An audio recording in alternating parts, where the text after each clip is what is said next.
Hola, ¿qué tal? Gusto saludarles. Bienvenidos a un nuevo programa de En esta instancia, donde hacemos educación cívica del Poder Judicial, donde dialogamos con ministros, jueces, y en esta ocasión tenemos el gusto de conversar, de matizar con el juez del Tribunal de Juicio Oral en lo Penal de Santa Cruz. Estoy hablando del magistrado Rodrigo Gómez. ¿Qué tal? ¿Cómo le va, magistrado? Bienvenido a En esta instancia. Hola Cristian, muchas gracias por la invitación. Saludos a toda la teleaudiencia. El título es un poquito largo del nombre y usted, digamos que en el ámbito judicial se va matizando como top, pero digamos, Tribunal de Juicio Oral en lo Penal de Santa Cruz, en términos simples, cómo funciona y qué es lo que es para que hagamos educación a toda nuestra comunidad de la región de O'Higgins, magistrado. Claro, la ley nos dio un nombre muy largo tratando de ponerle las funciones que hacíamos y distinguirnos de otras jurisdicciones. Nos dijo que éramos un tribunal, claro, como varios otros, y para distinguirnos, por ejemplo, del Ministerio Público, que no es tribunal. Nos dijo que éramos en materia penal, por cierto, porque no vemos temas de familia, civiles, nos abocamos a delitos y penas correspondientes a quienes cometen esos delitos. Es un tribunal de juicio, o sea, estamos centrados en ver los juicios que se dan en materia penal y que tienen esta característica de ser orales, o sea, en que las personas hablan, alegan, rinden las pruebas, los testimonios, en una audiencia que además de ser pública es oral, porque se habla ahí, y eso para distinguirnos de lo que era la tramitación antigua, que era todo en papel, todo en expediente. Y que seamos de juicio, como decía, nos caracteriza, pero además nos distingue de otro tribunal, que es oral en lo penal, y que también hay en Santa Cruz, como es el Juzgado o Tribunal de Garantía, que su nombre lo dice, pero también para informar a la gente, es el tipo de tribunal que hay prácticamente en todas las comunas y que tiene por función garantizar los derechos de las personas frente a una imputación eventual de las policías y en general del Estado. En términos simples, digamos que de garantía, la causa sigue avanzando y pasa a un Tribunal de Juicio Oral en lo Penal donde ustedes, ¿no? Claro, de hecho podemos retrotraer un poquito antes, o sea, hay una denuncia o un suceso que implica la detención de alguna persona por las policías. La autoridad que decide qué pasa con eso, en principio, además de las policías, es el Ministerio Público, que tiene esta suerte de supervigilancia, control y se vale de las policías para su trabajo, que es la persecución penal pública, representando al Estado. Al Estado le interesa que se persigan los delitos y a las personas que los cometen, y ese brazo operativo, además de las policías, es el Ministerio Público. Y el Ministerio Público va a entregar los antecedentes si es que, por ejemplo, la persona fue detenida, o si no estamos en un caso de detención, pero en un caso en que le va a imputar un delito a alguien, se lo va a poner en conocimiento ¿a quién? Al juzgado de garantía, para que el Tribunal de Garantía, que garantiza los derechos de las personas, vigile que eso se haga con arreglo a la Constitución y las leyes y respetando los derechos de las personas. Por ejemplo, si se le va a poner una medida cautelar, como prohibirle salir del país, como mantenerlo en su domicilio arrestado, o, la más extrema, llevarlo a prisión preventiva. El juzgado de garantía, a su vez, va a tramitar todas estas causas y en un altísimo porcentaje, cerca del 93-94% de todas las causas que se judicializan, las va a terminar, ya sea con juicios más pequeñitos, por así decirlo, abreviados, se llaman algunos, simplificados, monitorios, en fin, o con otras salidas alternativas, como puede ser un acuerdo reparatorio que en algunos casos lo permite la ley, entre quien fue la víctima del delito, la que sufrió el daño, por ejemplo, con la persona que está siendo imputada de haberlo causado. El porcentaje restante, 6%, 5%, que se supone está reservado para los casos más complejos, con las figuras penales más graves, donde la persona imputada arriesga una pena más alta, se supone que están reservadas para ir al tribunal de juicio oral de la comuna, de la agrupación de comunas que corresponda, para que ahí en un juicio con 3 jueces y con múltiples garantías se resuelva ese caso concreto. ¿Cómo es un juicio en términos simples? Un juicio es la manera de organizar una discusión para conocer cuáles son las posturas que están involucradas en esa discusión y tomar una decisión que ponga término a ese conflicto de relevancia jurídica. Un juicio en materia penal básicamente consiste en una audiencia que se realiza un día concreto y que puede durar una hora, varios días, e incluso en casos extremos semanas y meses, pero que básicamente consiste primero que nada en saber que hay alguien que acusa a una o más personas de haber cometido ciertos hechos que constituirían un delito. Por ejemplo, por cierto, asiste esa persona que acusa, que va a ser el fiscal, que es un representante del Ministerio Público, y va a acusar a una o más personas que van a ser los acusados. Y le va a decir, por ejemplo, esta persona se le acusa que tal día, a tal hora, en tal lugar, en conjunto con otros sujetos, ingresaron rompiendo el candado de un local comercial desde donde sustrajeron dinero y diversos artículos, con los que huyeron en su poder. Y ese hecho constituye para el Ministerio Público un robo en lugar no habitado y se pide la pena, por ejemplo, de 541 días de cárcel, más inhabilidades y costas. Esa va a ser la acusación que va a ser conocida en el juicio. Por supuesto que va a haber un defensor, un abogado que representa técnicamente a la persona acusada y que va a hablar por él, que es la función del abogado, de ahí viene abogar. Y va a plantear una teoría de qué es lo que sucedió. Podría decir, sí, efectivamente, nosotros no vamos a discutir que esos hechos ocurrieron, pero vamos a buscar que se aplique la pena justa, que nosotros estimamos que no es la que ha pedido el Ministerio Público, sino una mucho menor, porque ocurren sendas circunstancias atenuantes. O, por ejemplo, va a decir, nosotros vamos a sostener el día de hoy la absolución del acusado, que debe ser, en el fondo, absuelto, no condenado, quiere decir esa palabra, porque no tuvo participación en los hechos. Puede ser que sujetos desconocidos hayan entrado a robar al local, como dice la Fiscalía, pero mi representado, el que está aquí sentado en el juicio, no tuvo participación en eso, como ya se va a ver en el juicio. Ahí como que queda cerrada la discusión. Y siempre en todo juicio, y cada vez que alguien sostiene algo, sobre todo si es algo tan importante en este caso como es pretender una sanción penal para alguien, ese órgano, que es el Ministerio Público, va a tener que probar lo que está sosteniendo. Porque, y esto es importante, existe lo que se llama la presunción de inocencia.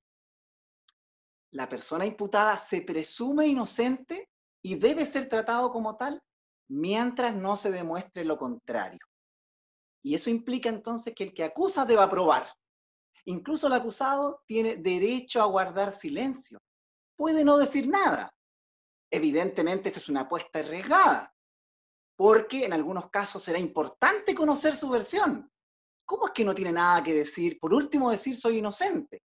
Pero aquí es importante porque el Estado le otorga ese derecho a la persona, porque es el que acusa el que debe probar. Aquí conecto con, y estoy hablando de varios principios que son bien importantes, pero lo estoy llevando al lenguaje lo más claro posible. Porque, si se fijan, la persona puede guardar silencio, porque además no es relevante que ella hable para que confiese, por ejemplo. Porque uno podría pensar, es que es muy importante la confesión, porque a lo mejor si confiesa nos ahorramos todo. Lo que pasa es que la estructura universal, o sea, de la comunidad internacional, ha dicho que la confesión no es lo más importante, porque se evita buscar esa confesión. Porque si la confesión fuera muy importante, se estaría dando un incentivo a las policías, por ejemplo, básicamente para la tortura. Sería muy bueno que las policías llegaran con alguien confeso porque se ahorraría todo el sistema.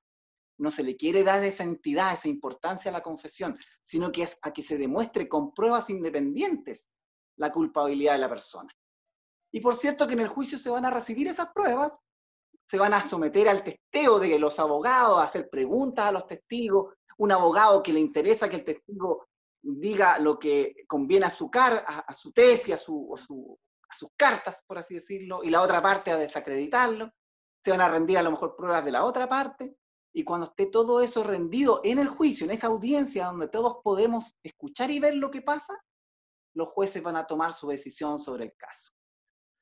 Y que puede ser, digamos, magistrado, puede ser 3-0 o 2-1, ya que son 3 jueces, ¿no?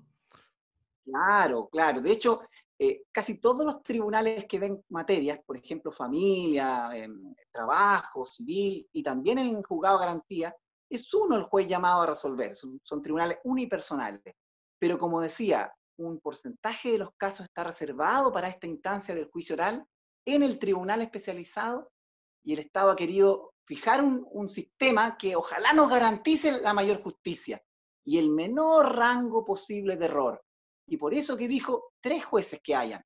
En el fondo es, ¿cómo se van a equivocar? 3.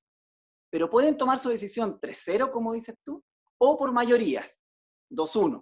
No pueden haber criterios, por ejemplo, en que 3 jueces tomen 3 decisiones distintas, que en algunos casos, curiosamente, se podría dar en teoría. No pueden, hay mecanismos establecidos para que al menos 2 se pongan de acuerdo.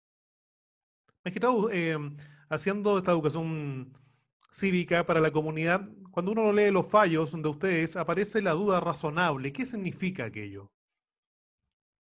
La duda razonable es un criterio que estableció el legislador para efecto de decidir una causa penal. Se supone que tenemos que tomar una decisión más allá de toda duda razonable. ¿Qué podría no ser ese criterio? La certeza absoluta. Supuestamente uno podría tener certeza y obligar a la certeza, a decir, no hay ninguna otra posibilidad que esto haya pasado de esta manera. Pero ese es un estándar que es muy alto cuando se lleva a las cosas prácticas y podría implicar que casos que son muy de sentido común salga la persona absuelta porque hay una mínima probabilidad. Si hay posibilidades razonables de que haya ocurrido otra cosa además de la acusación, el tribunal entonces no podría condenar. Vengo saliendo de un caso que podría ser el extremo de la duda razonable. Manejo en estado de ebriedad, perdón, conducción de un vehículo, no era en estado de ebriedad, conducción de un vehículo por parte de una persona, se entiende, que iba con unos pasajeros, el vehículo se vuelca a la orilla del camino y quedan algunos lesionados y el conductor se va. La acusación de la fiscalía dice, le imputa al acusado presente en el juicio que él era el conductor y que huyó del sitio del suceso y que esa conducción la cometió con negligencia y por eso se produjo el accidente y las lesiones. Le imputaba, por tanto, huir del lugar del accidente sin dar aviso a la autoridad cuando han habido lesionados, que es un delito específico, que no tiene mucho tiempo en nuestra legislación, pero es un delito autónomo, y lo que se llama el cuasi delito de lesiones, que es cuando no tuvo intención de causarlas, pero las causó por negligencia. Le imputaba esas 2 cosas. Y la prueba pretendía entonces acreditar todo ello. El tema es que la prueba consistía en lo siguiente: dichos de funcionarios policiales que concurrieron al sitio del suceso y entrevistaron a una persona que se presentó minutos después del hecho y que dijo que él era el conductor, que no era el acusado, y lo llevaron a la unidad policial, y cuando le dijeron que tenían que esperar el resultado de las lesiones de unas personas que habían sido llevadas al hospital, porque si eran graves esas lesiones, él iba a quedar detenido, él dijo, oh, perdón, no, lo que pasa es que yo traté de ayudar a un amigo que me llamó para pedirme, pero no, yo no quiero verme envuelto en porque yo no manejé, era mi amigo el que condujo. Y resulta que entonces este testigo declaró que había sido el amigo, el acusado, el que iba manejando. Al juicio no llegaron otros testigos que no fueran carabineros que mencionaran esto. Y en el vehículo, por ejemplo, iba un lesionado que en su declaración policial, nos declaró en el juicio, dijo, no, yo salí con una persona, iba en el auto, pero no sé quién era porque no lo había visto antes. O sea, no nos dice ni que era el que se echó la culpa el primero, ni que era el acusado. El acusado, por cierto, declaró en el juicio y dijo, no, yo no era el acusado, yo no era el conductor, era el vehículo de mi madre, yo supe de este accidente, de hecho llegué al lugar a ver el auto y a ver a mi amigo, y yo lo trasladé a la posta, pero yo no iba manejando. Y no teníamos más pruebas. Entonces, en un escenario así, puede haber sido el acusado, como dijo este amigo a la policía, o puede haber sido el amigo, que en realidad cuando le dio miedo que quedara preso, le echó la culpa a otro. Deberíamos tener más pruebas para aclarar eso, porque es tan razonable que haya sido el acusado como que haya sido el amigo. No podemos condenar con ese margen de duda. Imposible. De ahí algo bien importante, que es bueno que la gente sepa y que entienda que así funcionan los tribunales porque así se concibió el sistema y parece ser lo más justo. Si el tribunal, después de escuchar todo el juicio y las pruebas, tiene certeza que la persona es culpable, claramente lo va a condenar. Certeza en el sentido de que elimina la duda razonable. A eso me refiero. ¿Ya? Tiene convicción, vamos a cambiar la palabra. Tiene la convicción de que él fue, lo va a condenar. Si el tribunal tiene la convicción de que el acusado es inocente, lo va a absolver. Los dos extremos. Y si entre medio, si no tiene ni la convicción de culpabilidad ni la convicción de inocencia, ¿qué hace? Nuestro sistema ha dicho de que si estamos en ese terreno gris, si tenemos dudas, no se puede condenar, porque más vale un culpable libre que un inocente preso. Podríamos cambiar ese sistema como sociedad, sobre todo a propósito de la nueva Constitución, pero tendríamos que idear otro igualmente justo. Pero así está, ¿no? Y ahí nace otra palabra de la imparcialidad. Parece razonable porque es inconcebible que haya un riesgo en la decisión de un tribunal de mandar a un inocente a la cárcel. Es muy, muy grave, muy atentatorio contra los principios más elementales mandar a un inocente a la cárcel. Bueno, cae de cajón otra palabrita ahí, magistrado, la imparcialidad. ¿Cómo lo toma usted y cómo la define?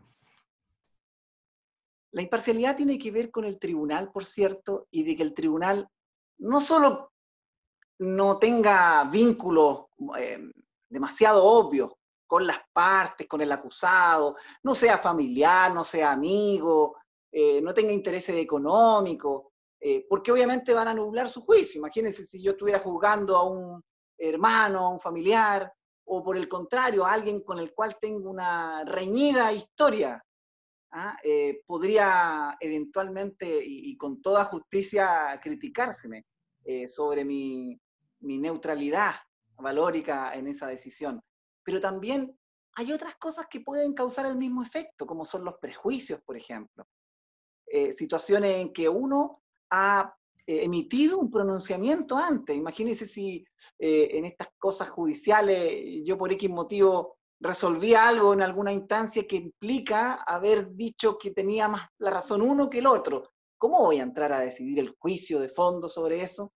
Estaría claramente afectado ese principio de la imparcialidad, que es uno de los pilares del sistema. Bueno, queremos agradecer, pasó rápido el tiempo, magistrado, y siempre dejamos una pregunta al final libre, más allá de su trabajo, más allá de sus labores como juez, fuera del tribunal. ¿Qué le gusta hacer a don Rodrigo Gómez? A mí me gusta mucho la cocina, soy Mira, bueno para cocinar, me gusta comer rico y como me gusta comer rico, me gusta cocinar, explorar sabores y cosas, no solamente con temas de comida salada, por así decirlo, sino que me gustan mucho las cosas también dulces, de probar, de hacer kuchen, de hacer sopaipilla, de hacer pan, en esta época de pandemia con mayor razón, porque con el encierro y el tiempo extra que uno tiene, sí, me dedico a cocinar y a preparar nuevas cosas para deleite mío y de las personas que están conmigo. está en buena tierra, además, ahí en Colchagua, en Santa Cruz. Claro, y justamente también a propósito de la tierra, me encanta el jardín y hacer plantitas y cosas así. Mire. Queremos agradecer el estar dialogando con nosotros y, por supuesto, haciendo cultura cívica a toda la región de O'Higgins y a todos los que nos ven a través de la pantalla del Poder Judicial y, por supuesto, los distintos medios de comunicación. Sí, muchas gracias, Muchas gracias magistrado. por la invitación, Cristian. Encantado de estar con ustedes otra vez.